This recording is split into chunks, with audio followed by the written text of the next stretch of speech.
Hi everyone. अगर आप किसी भी सेंट्रल गवर्नमेंट जॉब का वेट कर रहे हो जिसमें सैलरी भी अच्छी हो, कंपटीशन भी मैनेजेबल हो और सिलेक्शन प्रोसेस सिंपल हो, तो आज का ये जो वीडियो है वो आप लोगों के लिए बड़ी अपॉर्चुनिटी लेकर आया है। ईपीएफओ वैकेंसी 2026 आ चुकी है और इसमें एलडीसी एंड जेएसए जैसे आपको पोस्ट नजर आएंगे। सैलरी अप्रोक्सीमेट आपको 45,000 प्लस इन हैंड मिलेगी। सेंट्रल गवर्नमेंट जॉब सिक्योरिटी है और सबसे बड़ी बात, सिलेक्शन प्रोसेस बहुत ही सिंपल है। तो आज हम पूरी वैकेंसी को डिटेल के अंदर समझेंगे, फॉर्म फिलिंग से लेकर एग्जाम पैटर्न तक। तो इस वीडियो को एंड तक आप लोगों को जरूर देखना है, क्योंकि मैं आपको बताऊंगा कि ये वैकेंसी मिस करना मतलब क्या खो देना है। तो चलिए भाई, ईपीएफओ रिक्रूटमेंट 2026। तो मेरे मित्रों, ये है ईपीओ रिक्रूटमेंट 2026। ईपीएफओ यानी कि एम्प्लॉयज प्रोविडेंट फंड ऑर्गेनाइजेशन, जिसके बारे में आप लोग सुनते ही रहते होंगे, इधर उधर चर्चा इस पर चलती रहती है। तो ये वैकेंसी खास है, इसलिए है क्योंकि आईबीपीएस के थ्रू कंडक्ट होगी। सैलरी आपको काफी अट्रैक्टिव नजर आ रही है और सबसे बड़ी बात, केवल एक ही एग्जाम है। मतलब ना तो प्री है, ना मेंस है, ना इंटरव्यू है। मतलब वो जो प्री मेंस इंटरव्यू का सरदर्द होता है ना, वो इसके अंदर नहीं है। तो नॉर्मली स्टूडेंट्स बैंकिंग एग्जाम्स में मल्टीपल स्टेजेस फेस करते हैं, लेकिन यहाँ डायरेक्ट सिलेक्शन की चांसेस है। तो इसलिए मैं यहाँ पर आपसे कहूंगा कि ये एक हिडन अपॉर्चुनिटी है, जिसे बहुत कम लोग सीरियसली लेते हैं और यही आपके लिए एक एडवांटेज भी हो जाता है। तो हम जानेंगे कि ये वैकेंसी स्पेशल क्यों है, इतनी खास क्यों है। तो देखो, पहला रीजन है कि इसके अंदर जो कंपटीशन है ना, वो बहुत ज्यादा कम है। ये वैकेंसी बार बार नहीं आती है, इसलिए इसके बारे में अवेयरनेस लोगों को कम नहीं होती है। दूसरी चीज है शॉर्ट नोटिस, यानी कि फॉर्म फिल करने के लिए सिर्फ 9 से 10 दिन पहले ही आपको टाइम दिया जाता है। इसका मतलब जो अलर्ट है वो अप्लाई इस पर कर पाएंगे। और तीसरा जो मेन रीजन है वो है इसका सिंपल प्रोसेस, यानी कि इसको आईबीपीएस कंडक्ट करेगा, तो पैटर्न जो इस एग्जाम का होगा वो काफी प्रिडिक्टेबल होगा। तो आप ऐसा मानिए कि जो स्टूडेंट स्मार्ट है, फास्ट डिसीजन लेता है, वही इस वैकेंसी को क्रैक कर पाएगा। इसलिए आपको डिले नहीं करना है, स्पीड ही आपको सक्सेस यहाँ पर प्रोवाइड करेगी।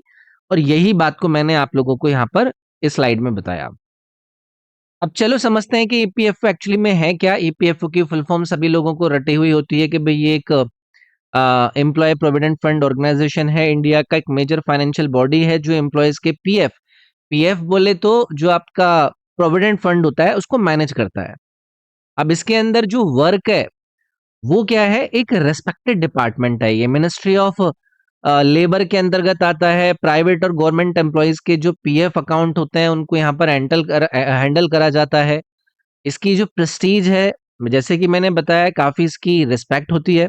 मिनिस्ट्री ऑफ लेबर के अंतर्गत आता है और इसके बेनिफिट्स आप ऐसे मान लीजिए, काफी स्टेबल जॉब है, फिक्स्ड टाइमिंग्स रहती हैं और आप लोगों को ग्रो करने की भी इसमें अपॉर्चुनिटीज प्रोवाइड करी जाती हैं। तो मतलब ये कि सिर्फ ये नौकरी नहीं है, कि लॉन्ग टर्म सिक्योर कैरियर भी आप लोगों को प्रोवाइड करता है। अब इसके बाद भाई इसकी पोस्ट के अंदर आ जाते हैं। दो मेन पोस्ट होती हैं, एक तरफ आपको नजर आएगी एलडीसी और दूसरी तरफ आपको जेएसए। एलडीसी बोले तो जो लोअर डिवीजन क्लर्क है और जेएसए बोले तो जो जूनियर सेक्रेटरीट असिस्टेंट है। अब यहाँ पर जो एलडीसी है ना, इसका रोल क्या होता है, डेटा को एंटर करना, फाइल वगैरह को हैंडल करना, डॉक्यूमेंटेशन करना। और जो आपका ये जेएसए है, यानी कि जूनियर सेक्रेटरीट असिस्टेंट, ये ओवरऑल लेवल का एडमिनिस्ट्रेटिव वर्क देखता है। तो यहाँ पर ये इंपॉर्टेंट बात आपको याद रखनी है कि दोनों पोस्ट क्लर्क नेचर की हैं, लेकिन वर्कलोड इसमें मैनेजेबल है। मतलब वर्क लाइफ बैलेंस आपका अच्छा रहेगा। और जो बिगिनर्स हैं उनके लिए तो भाई ये एक परफेक्ट अपॉर्चुनिटी रहेगी।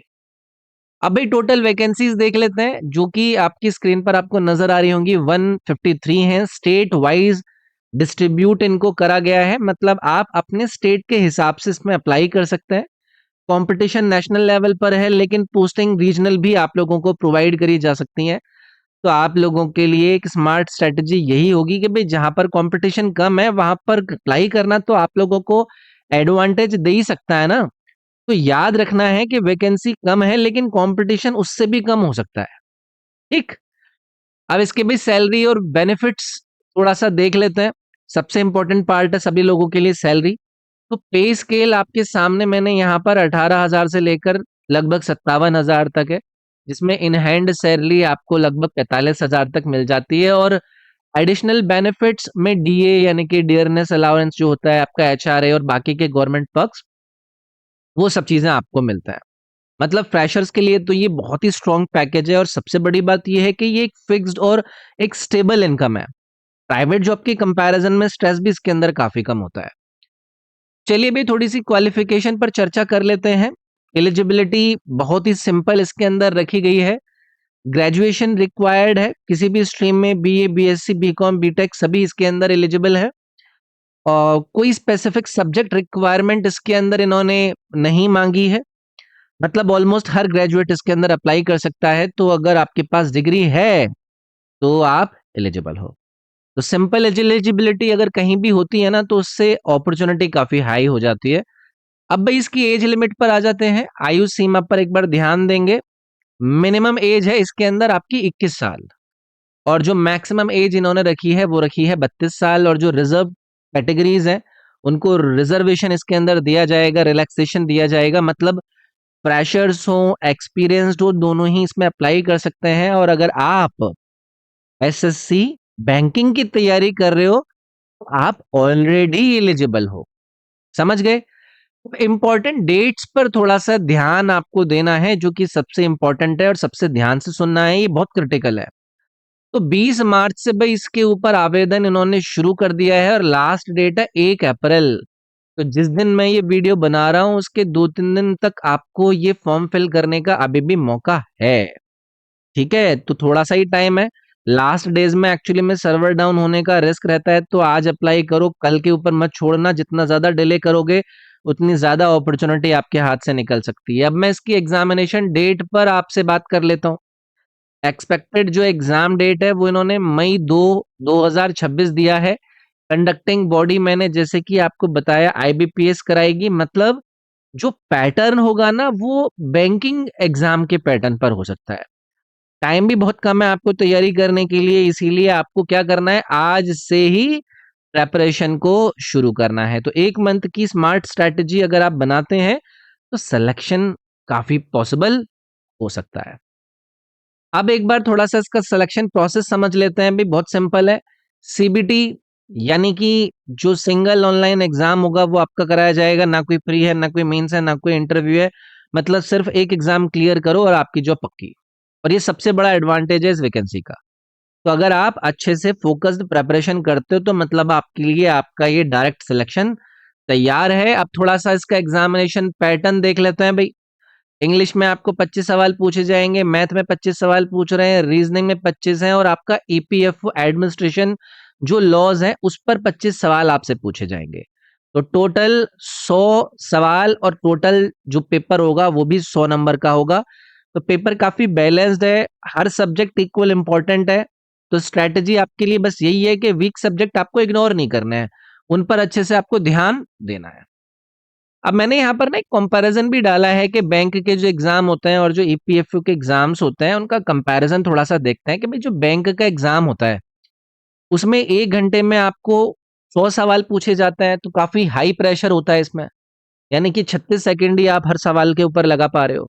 लेकिन ईपीएफयू के पेपर में आपको 2 घंटे दे रहे हैं, जहां पर 1 मिनट 12 सेकेंड आप प्रति सवाल लगा रहे हो, और प्रेशर इसमें काफी कम हो जाता है, डबल टाइम मिल रहा है। तो इसीलिए बिगिनर्स के लिए काफी परफेक्ट एग्जाम है। अब मैं बात करता हूं कि किस किस को ये फॉर्म फिल करना चाहिए।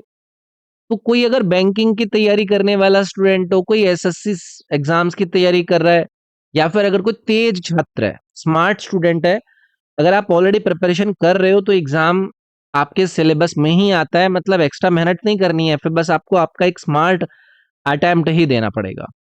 समझ गए? तो अब नेक्स्ट स्टेप क्या है, तुरंत अप्लाई करना है। लिंक वगैरह सब आपको मिल जाएंगे, आप इसकी ईपीएफओ की ऑफिशियल वेबसाइट पर जाकर चेक कर लेंगे, या फिर अगर आप टाइप करेंगे गूगल पर ईपीएफओ एलडीसी वैकेंसी तो आपको डायरेक्ट लिंक पर ले जाएगा। लेकिन इसके साथ में आपको क्या करना है, आपको इस चैनल को सब्सक्राइब करना है, आपको इस वीडियो को लाइक करना है। इस वीडियो के डिस्क्रिप्शन में व्हाट्सएप चैनल, आपको टेलीग्राम चैनल, सबके लिंक दिए गए हैं। मेरे साथ कनेक्ट कर सकते हैं और अगर किसी को किसी भी प्रकार की गाइडेंस चाहिए या फिर कोई प्रॉब्लम है तो ये रॉबिन SIRG मेरे इंस्टाग्राम का यूजर नेम है, आप इस पर मेरे साथ जुड़ सकते हैं। ये मेरा एप्लीकेशन EDU24 पर आपको काफ़ी सारे अवेलेबल कोर्सेज़ भी मिल जाते हैं, उसपे पूरी स्टैटिक जीके है, डेली करंट अफेयर के क्विज़ेज़ हैं, 20,000 से ज़्यादा जीके जीएस के क्वेश्चन का कलेक्शन आपको क्विज़ फॉर्मेट में दिया गया है, हिस्ट्री की ई-बुक है, पॉलिटी की ई-बुक है और भी अन्य कोर्सेज़ आपको यहाँ पर मिल जाएँगे। तो आप EDU24 ऐप भी डाउनलोड कर सकते हैं, जहाँ पर आपको mock test, practice test, full preparation support मिलेगा और बाकी मैंने आपको बता दिया कि मुझसे पर्सनली कनेक्ट करना है तो इंस्टाग्राम के इस यूज़र नेम पर आप जाकर कनेक्ट कर सकते हैं। ये है हमारा एप्लीकेशन EDU24 इसको आप आज ही डाउनलोड करें और इसके थ्रू अपनी तैयारी को स्टार्ट करें। तो चलिए भई आई होप ये वीडियो आपको हेल्पफुल लगा होगा। इस वीडियो को लाइक ज़रूर करिएगा। इस वीडियो को अगर आप अपने किसी साथी के साथ शेयर कर सकते हैं, तो वो भी कीजिएगा और अगर आप चैनल पर नए हैं तो इस चैनल को सब्सक्राइब भी कीजिएगा। मिलते हैं आपसे नेक्स्ट वीडियो में। Thank you.